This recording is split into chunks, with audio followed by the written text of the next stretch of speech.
The Denver Broncos may have to decide who they think they can lose and replace, and who is irreplaceable out of the 2023 draft class, and they are going to have to figure that out fast, because some big impact names could be playing their final season in orange and blue if no action is taken. Welcome to another episode of the Crushing It Podcast, everybody. Today we are going to be examining what could be the fates of the 2023 Denver Broncos draft class. I think there's a real possibility that all but one player is out the door come 2027 if the Denver Broncos don't have the cap space to act. So let's start examining these guys after the intro. Don't forget to like and subscribe, by the way, on the warpath to 500. You know, if you want to help a brother out, you know, you could always hit those buttons down there. And without further ado, roll it.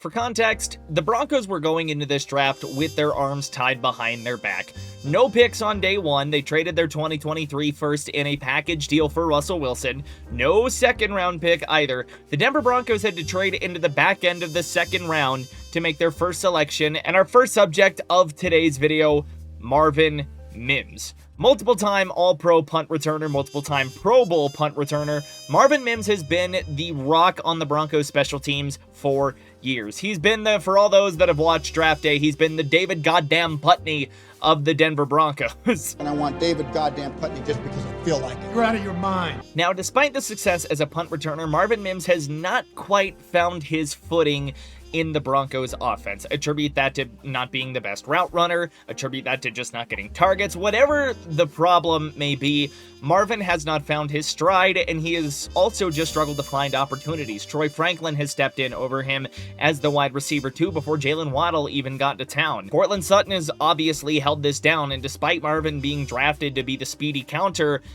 to Courtland's physicality, it just hasn't materialized, and the Broncos recently traded for Jalen Waddle to try and find Marvin Mims, but on offense. Now, he's had some fleeting moments, right? 2024 was a really fun year for the Marvin Mims faithful. Me included, by the way, in a career where he has no more than 377 in either of his other couple of seasons, and it was also the year where he was used the most on the ground, it felt like. At least he did some of his most fun work on the ground in the backfield. It felt like there was a rhyme and a reason for Marvin Mims, and it felt like his role was about to explode in 2025, and it simply didn't materialize. Now, to bring this into the title of the video, what are the fates of these guys? I don't know that the Broncos can convince Marvin to stay. Or rather, it could be the Broncos that need convincing from Marvin to keep Marvin around. Obviously, punt returning is a huge and important job in the National Football League, but if that's all you offer and you're not doing it on the level that Devin Hester was back in his prime, very good chance you find yourself on the outside looking in, and Mims has gone as far as to acknowledge this, and while he said that he would love to be extended by the Broncos, he knows that the love isn't always mutual, and the Broncos front office may be looking to part ways with their former second-round pick, a guy that they traded up for. Do I think Marvin is a Denver Bronco next season? Unfortunately, I just don't think it's lining up for him. Unless he lights it up as a punt returner or finds his role as a receiver in this offense, I just don't see a world where Marvin Mims is suiting up for the Denver Broncos next season. There's a world where he's traded at the deadline so the Broncos can try and recoup any bit of value out of him to a team that might see him as a valuable piece going forward, but the way I'm seeing it right now in June of 2026, I don't think we're talking about Marvin Mims being on this roster in June of 2027.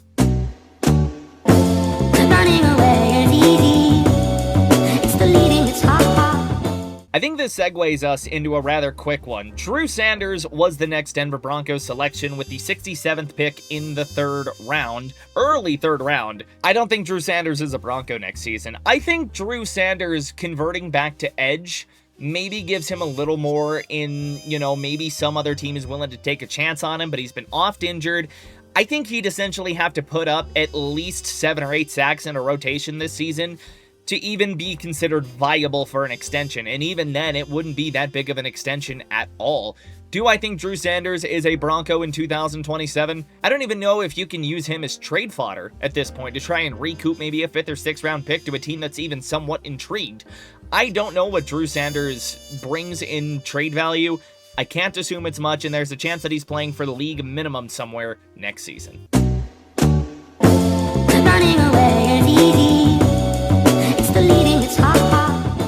Okay, elephant in the room time. With the 83rd pick in the 3rd round of the 2023 draft, the Broncos took Riley Moss, our favorite white boy, at least on this side of the Mississippi. Riley Moss has continuously improved during his NFL career, and even though he didn't see a lot of playing time in his rookie year of 2023, in 24 and 25, he kind of grew to be the solution to the Broncos' cornerback 2-shaped problem on the defense. Damari Mathis was not that guy. Levi Wallace, we obviously saw, got absolutely toasted in his absence, in Riley Moss's absence, shall I say. And he has come in and has been a he's been a home run of a pick. And he has played some very good corner over the past 2 seasons, especially, which now leads to the problem, how do you pay the guy? Because he's been playing like a pretty high-level corner for a good while. Even while he was hurt in 2024, the Broncos missed his presence, obviously. Levi Wallace, that experiment lasted 1 game after Jerry Jeudy put up 200 on him. I don't think we gotta say a whole lot about how goddamn good Riley Moss is. Riley Moss was the top targeted corner in 2025, and of the top 10 targeted corners, he allowed the 3rd lowest completion percentage at 57.6. That kind of production does not come often, and it does not come cheap. He's been the peanut butter to Pat Surtain's jelly, right? Those two have basically been inseparable in the secondary. Jaquan McMillan has made it a really good 3rd, but technically the Broncos have a replacement plan in place. Jahdae Barron was drafted in the 1st round of 2025, didn't see a lot of playing time, but it's kind of implied that at some point he might come up and take Riley Moss's job, which now begs the question, what comes of Riley Moss in 2026 and beyond? Is he a Denver Bronco? I think this goes 2 ways. If Riley Moss is not moved at the trade deadline or before so, he's staying a Bronco and they're going to find a way to extend him. But I'm saying it's plausible that we live in a world where Riley Moss does not suit up for the Broncos in 2027. Jahdae Barron could realistically slot in to replace him. The Broncos really like Chris Abrams-Drain, and they also really like Jaquan McMillan. And it's just unknown if they're going to be able to shell out the kind of money that it's going to take to keep Riley Moss in orange and blue, especially if he has another successful 2026. So, do I see him staying a Bronco? I think so. I do. I think Riley could stay, and if he doesn't, it's likely he gets traded to a team at the deadline so the Broncos can recoup some loss from that, because they can probably get a 2nd or a 1st. I'm sure there are a lot of teams right now that would kill for Riley Moss to be a starting corner, and they're willing to give up premier draft capital to do so. But I think they might find a way to keep Riley here. I hope. I love Riley. So.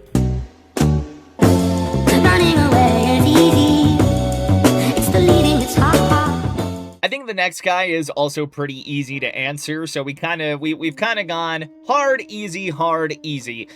And unfortunately, I think JL Skinner is another easy guy that we can say will not be a Bronco in 2027. He just hasn't done much.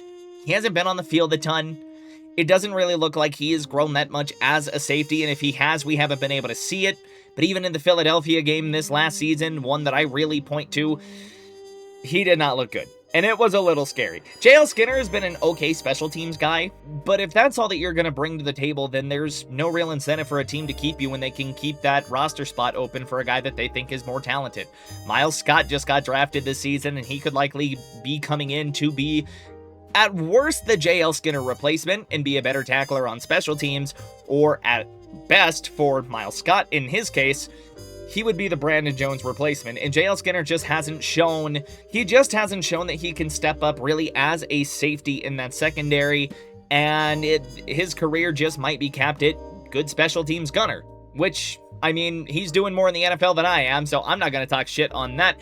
But for a team that's looking to get better everywhere, very good chance he's not a Denver Bronco next season. He could be a very, very early cap casualty. There's a realistic chance that he gets slashed in the preseason. And I hate to say that, but it is something that I think is within the realm of possibility. JL Skinner, I don't think you're a Bronco in 2027.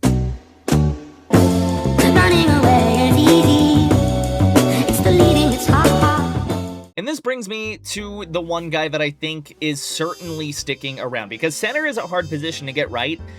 Backup center is hard to do as well, because you technically have to get center right twice.